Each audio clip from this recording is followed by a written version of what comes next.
അങ്ങനെ കോടതിയിലെ കേസെത്തി. കോടതി ഈ രണ്ട് മക്കളെ വിളിപ്പിച്ചു.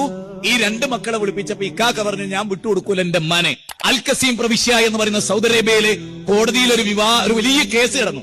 ആ കേസിൽ എന്താന്ന് പറഞ്ഞാൽ, രണ്ട് ആൺകുട്ടികൾ, ശരിക്കും ഇവിടുത്തെ ആൺകുട്ടികൾ ചിന്തിക്കാൻ, 100 വയസ്സുള്ള ഒരു ഉമ്മ, അതിൽ 40 കൊല്ലമായിട്ട് ജ്യേഷ്ഠനാണ് ഉമ്മാനെ നോക്കണ്. 40 കൊല്ലം 4 ദിവസമല്ല, 40 കൊല്ലം മടുപ്പില്ലാതെ ജ്യേഷ്ഠൻ നോക്കിയപ്പോ അനിയൻ എത്രയോ പറഞ്ഞു ഇക്കാക്കാനോട്, എനിക്ക് വിട്ടുതരണം എന്റെ ഉമ്മയെ, എനിക്ക് എന്റെ ഉമ്മയെ വിട്ടുതരണം. അപ്പോ അദ്ദേഹം പറഞ്ഞില്ല, ഏതായാലും 40 കൊല്ലം ഞാൻ വളർത്തിയില്ലേ. അങ്ങനെ കോടതിയിലെ കേസെത്തി. കോടതി ഈ രണ്ട് മക്കളെ വിളിപ്പിച്ചു.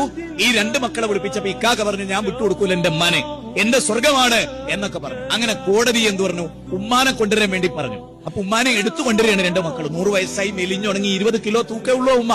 ആ ഉമ്മാനെ കൊണ്ടുവന്നിട്ട് ഈ ജഡ്ജി ചോദിക്കാണ്, ഈ രണ്ട് മക്കൾ ആരുടെ കൂടെയാ പോണത്? അപ്പൊ ആ ഉമ്മ പറയുന്ന ഒരു വാക്കുണ്ട്, ഇവിടെ ഇരിക്കുന്ന എല്ലാ കുട്ടികളും ആലോചിക്കണ്ട.